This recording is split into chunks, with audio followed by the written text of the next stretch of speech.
sustaining a routine when you're somebody with ADHD is so hard. Honestly, sometimes it feels completely impossible, whether it's building a new habit, doing things repetitively over time that you know that are good for you.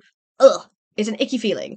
But I suspect it's actually not as bad as you think it is. And I am going to talk to you about that in today's video, along with some things that you can take into your next attempt at trying to sustain yourself a routine. In July, I decided that I would make one of my videos me exercising every single day. And when I say exercising, what I mean by that is leaving the house, going out, doing something like walking, running, going to the gym, whatever. I just knew that the best way for me to start my day is by getting some activity in. And I thought, great, there's a few reasons why I wanted to do that. Accountability for myself. I'm more likely to do it if I am recording it as a video. Maybe some inspiration for you if it's something that you're trying to work out for yourself. And also just to be like relatable in some way. Like I don't know about you, but a lot of the content with YouTube videos that are like 5 a.m. morning routines or I did this every single day. Like, it's just not representative of who I am at my core, which is somebody that cannot do something every single day or most times a week over really longer than a 1 or 2 week period. When I came to editing the video, I was just really dissatisfied. I felt like it captured really well, like, what it is like to be somebody with ADHD that is trying to sustain a routine. But I was just like, what is this saying? Like, there's nothing helpful about this in its current form. But it did teach me something really important, which was around how my perception of how it went was very different to what it actually looked like when I put it into video format. So what I'm going to do in this video, first of all, is I'm going to draw you the arc that I felt like I went on in terms of my motivation and being able to sustain my efforts towards exercising every day. We're going to draw that as an arc.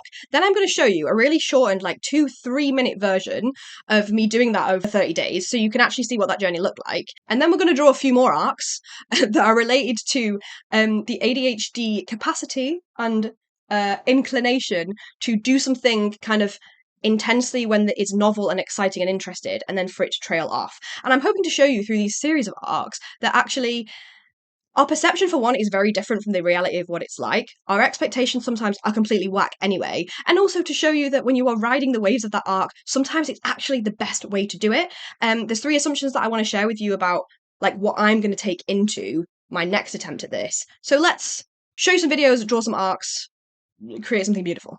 By that I mean give you some helpful advice, hopefully. Where is the hand that I do the grabby movie? Explain yourself to me, like for real. So I've got my little drawing-y sticky thing out because I want to just give you an illustration of what it feels like to me. Oh, green. Probably should have tested this before I started recording. We're good. Back Z. This is what it feels like to me, and I'm sure to lots of you, as somebody with ADHD, whenever you do most things, whenever you start something, right? Which is, oh, there's something that I really want to do here that's really exciting, or I've managed to get myself in a motivational state to do it. Let's do it really well for like a few days versus a week, right? And then douche. This is what we think we do. We go, I'm so excited. This is novel. Boom. We're not going to do it anymore. And we see it like this. Dushk, dushk, dushk. Maybe some other colours in there. We got some other stuff going on. Like, we just see the things that we do as like these discrete, chaotic pieces of starting something, doing it intensely, falling off a cliff. Starting something, doing it intensely, falling off a cliff. And then we hold on to, if any of you watched my last video about shame, we then, and I'm just going to put some of this stuff around it. Blah, blah, blah, blah, blah. Look at my excellent illustrative skills. Can't you tell that I studied graphic design? I didn't, by the way.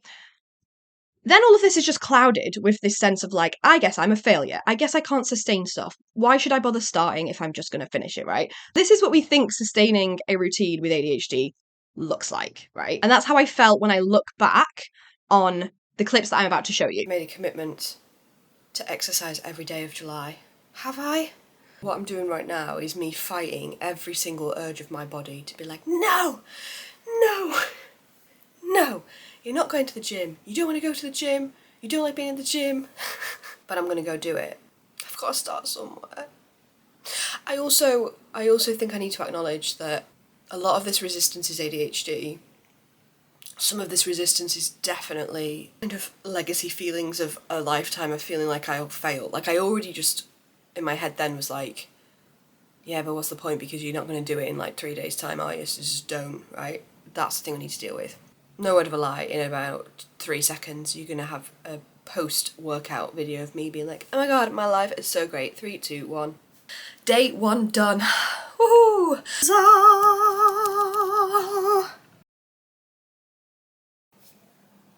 Third day, 6 a.m. Let's do it.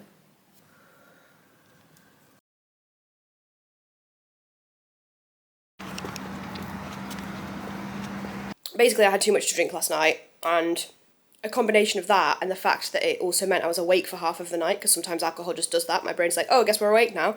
I woke up and was like, no way am I doing exercise.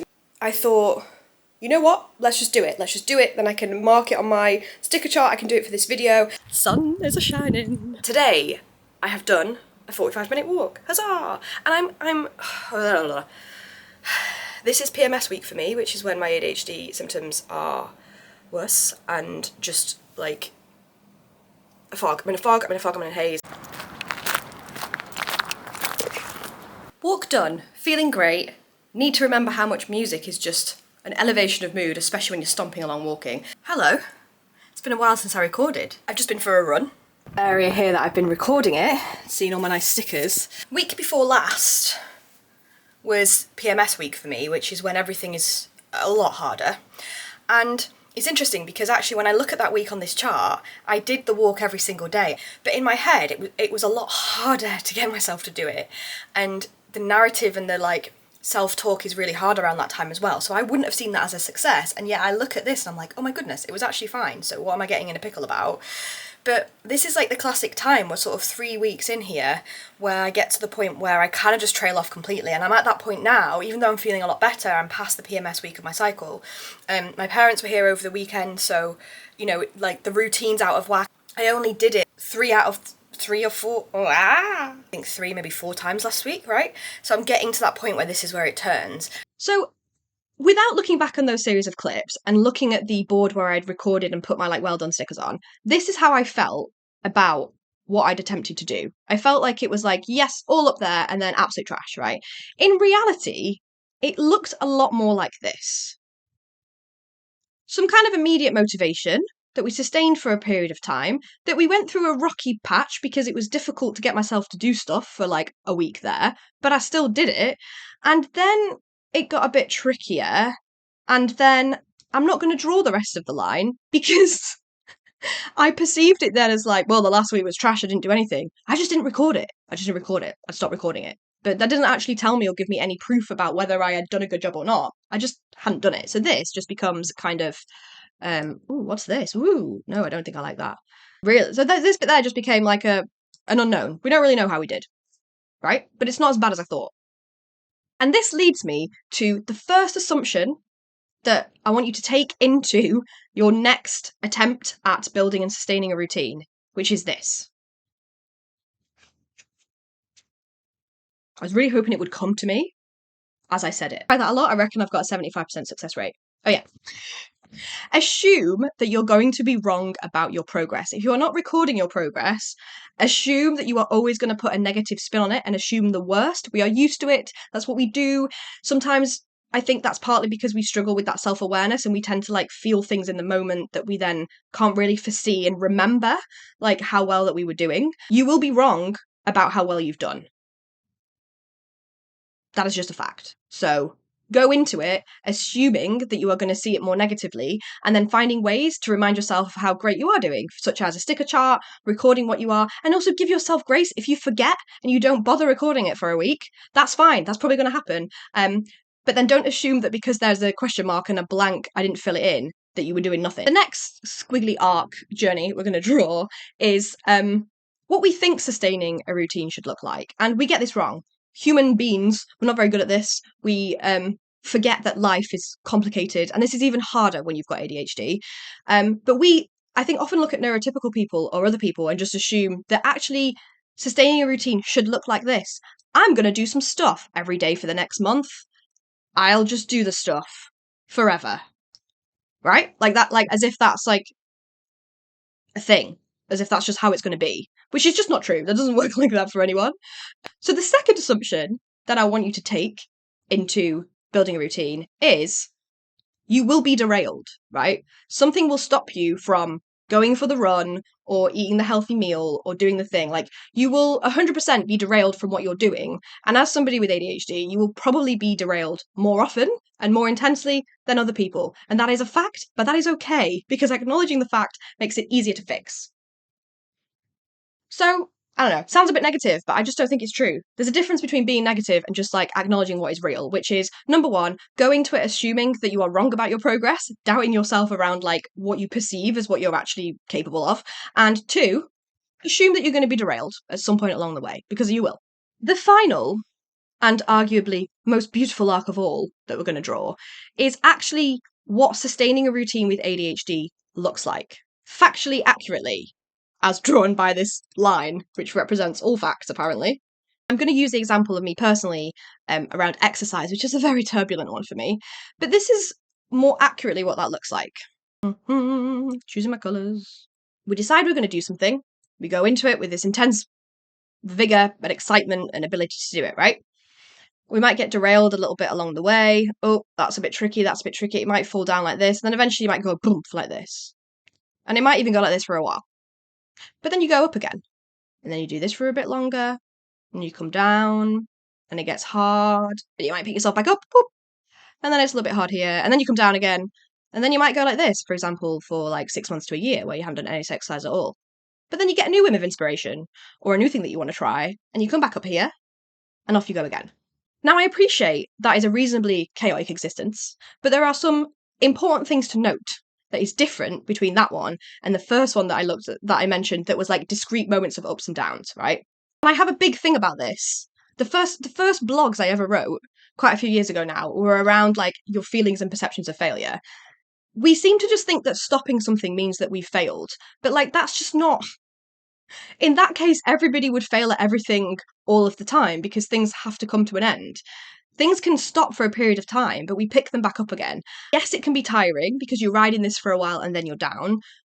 But we always, and there's something that we, and I'm using we collectively because I believe this very strongly about people with ADHD. One of the things that we are best at is bouncing back and adapting and getting back on the horse. And it might be very tiring to clamber back up there, especially when you're dealing with all of your inner emotional turmoil about how you feel about yourself and the shame that you have once again not been able to sustain something for a period of time.